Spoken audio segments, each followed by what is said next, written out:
টমেটোওয়ালা, আরে তোমাকেই ডাকছি, টমেটোওয়ালা। টমেটোওয়ালা, 1 মিনিট, এখনই আসছি। কত কিলো চাই ম্যাডাম? 2 কিলো দিন। নিয়ে নিন, সব তো আপনারই জন্য। যখন আমি ডাকছিলাম তখন শুনতে পাচ্ছিলি না, আর যেই মেয়েটা ডাকলো সুর করে চলে এলি। হ্যাঁ, আপনি আমায় কিভাবে ডাকছিলেন? মুখ ভেটকে, কিন্তু ম্যাডাম রে দেখলেন টমেটোওয়ালা টমেটোওয়ালা বলে ডেকেছেন। দামটা একটু কমতে দে, তখন তোকে দেখে নেব। যখন হবে তখন ডাকা যাবে। আপনি ঋতিকা, সুনিতা আন্টিকে মনে আছে? ও, মনে পড়েছে মনে পড়েছে। ওনার ছেলের সঙ্গে আমার দিদির বিয়ে হয়েছে। আমি জানি, চিরঞ্জীব। আমার ব্যাপারে এত জানেন? যেদিন থেকে এখানে এসেছি দিদি জামাইবাবুর চেয়ে আপনার ব্যাপারে বেশি কথা বলে। মা, বাবা ও শাশুড়ি সবাই বলে ঋতিকাকে দেখার জন্য চিরঞ্জীবকে একবার আমাদের বাড়িতে ডেকে পাঠা। তাই নাকি? প্রথমে আমার দিদিকে আপনি দেখেছিলেন না? হ্যাঁ। যে কোনো মেয়েকে যদি আপনি একবার দেখতে যান তার ভাগ্য সঙ্গে সঙ্গে খুলে যায়, বিয়ের ভালো সম্বন্ধ আসে আর লাইফ একদম সেটেলড হয়ে যায়। বলেন না কবে আসবেন চিরঞ্জীব? কি হয়েছে রে বাবা? ওই যে মেয়েটা গীতিকা, ছোট ছোট চোখ, চাইনিজের মতো দেখতে, রিজেক্ট করেছিলাম না? ওর আবার কি হলো? ওর দিদি আর ওর মা বাড়িতে ফিরে গিয়েই আমার ব্যাপারে কথা বলতে শুরু করে দিয়েছে। আমি ওকে গিয়ে একবার দেখে এলেই ওর নাকি ভালো বাড়িতে বিয়ে হয়ে যাবে। এত বড় কথা বলেছে? হ্যাঁ। শোন, হ্যাঁ। দুর্গাপুরে আমার একটা জানাশোনা মেয়ে আছে, দেখতে খুব। ব্যাস, আমার কোনো ডানা কাটা পড়ি লাগবে না, একটা ভালো মেয়ে হলেই হলো। স্যার, আপনার স্টপ এসে গেছে। লাস্ট স্টপ কোনটা? পরেরটা। আমি ওখানেই নামবো। এখানে নামবেন বলেছিলেন। আমার যেখানে ইচ্ছা সেখানে নামবো, চলো। যেতে বললাম তো। এসব আর আমার দ্বারা হবে না দাদা, সব সরকারি ছুটিগুলো সম্বন্ধ দেখতেই বেরিয়ে গেল। রেলওয়ে স্টেশনে ডেকে পাঠালো, মেয়ের গ্রাম এটা নয়। এই গ্রামেরই? ইনি মেয়ের বাবা। কোনো সন্দেহ আছে? এখানে কি করছেন? মেয়ে দেখলে এখানেই দেখুন। আমি আমার মেয়ে দেখবো কি করে? আপনাদের বিষয়তে জানার পরে মেয়েকে আমি ট্রেন লাইনে দেখাবো ভেবেছিলাম, কিন্তু ওখানে ব্যাপারটা ভালো দেখাবে না, তাই এখানে শিফট করলাম। শুনেছি ছোট ছোট বিষয় নিয়ে আপনারা মেয়েদেরকে রিজেক্ট করে দেন। যদি এরকমই করতে থাকেন না, তাহলে এ বিয়ে কোনোদিনও হবে না। আপনাদের বরেরা কোথায়? ওই দিকে। মেয়েটাকে যদি একবার দেখাতেন তাহলে। ওই দেখো, ব্লু ড্রেস পরে আছে। খুব সুন্দর দেখতে। ব্লু ড্রেস পরা মেয়েটা নয়, ও তো প্যাসেঞ্জার। ওর পেছনে যে আছে না ইয়েলো ড্রেস পরে। রংটা তো ওকে খুব মানিয়েছে। মেয়ের সাথে একটু কথা বলতে চাও নাকি? তুমি চুপ করো। মেয়ের সাথে কি কথা বলবো? এখন সব কথা বলে ফেললে বিয়ের পর ঝগড়া করবো। যা বলার বিয়ের পর বলবো। বিয়েটা ফাইনাল হয়ে যাক, তারপর সব সামনে নেবো। টৌতুক টৌতুক।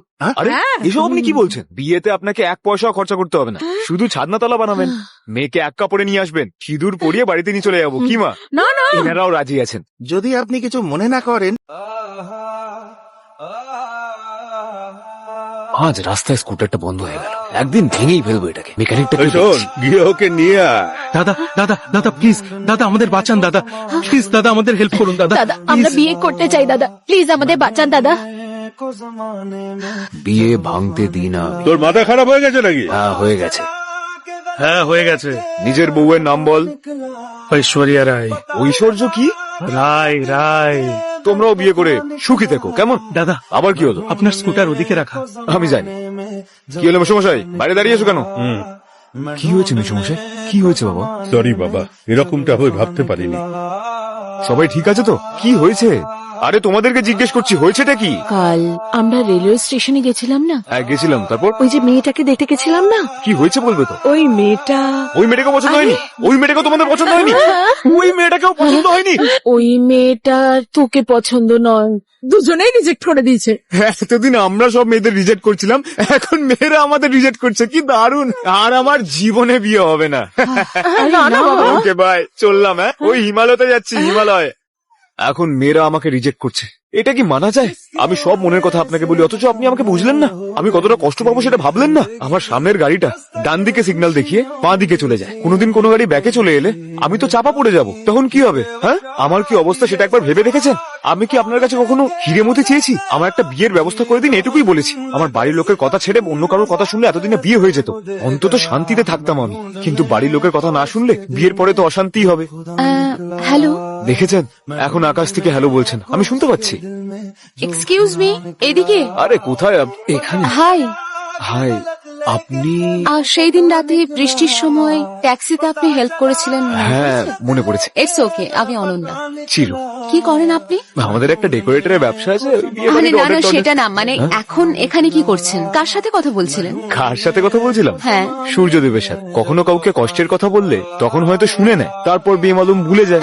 তাই আমি কোনো মানুষের কাছে না, এই গাছপালা, নদী, সূর্য, এদেরকে আমার মনের কথা বলি। মনটা একটু ভালো হয়ে যায়, কারণ মন ভালো না থাকলে কাজে মনই বসবে না। আমি আপনার সমস্ত কথা শুনেছি। বিয়ের জন্য যাকেই পছন্দ করবেন তার কপাল খুলে যাবে। আগে আমার বিয়েটা তো হতে দাও, আগে আমার কপাল খুলুক, তারপরে মেয়েটার কপাল খুলবে কিনা পরে দেখবো। আমি এখন আসি। হ্যাঁ। বাই।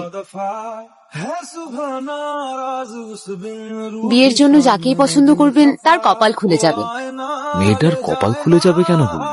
আরে আচ্ছা, ফানি, ওই টাইটানিক বলে মুভিটা দেখার পরে রাতে বাড়ি ফেরার পর জ্যাক না মরলে কত ভালো হতো, এটা ভেবে কত কেঁদেছিলাম, মনে আছে? সেম অ্যাজ ইট ইজ ভাই। ওই মেয়েটাকে যখন দেখলাম তখন কিছু হয়নি, কিন্তু বাড়ি ফেরার পর সারা রাত ওর ব্যাপারে ভেবেছি। রাতে ঠিক করে ঘুমও হয়নি, একটা কথা মাথায় ঢুকছে না। এই যে ভালোবাসা জিনিসটা লেফট সাইড হার্টে আর রাইট সাইড লাংসে নয়, মাঝখানে হয়, একেবারে মাঝখানে।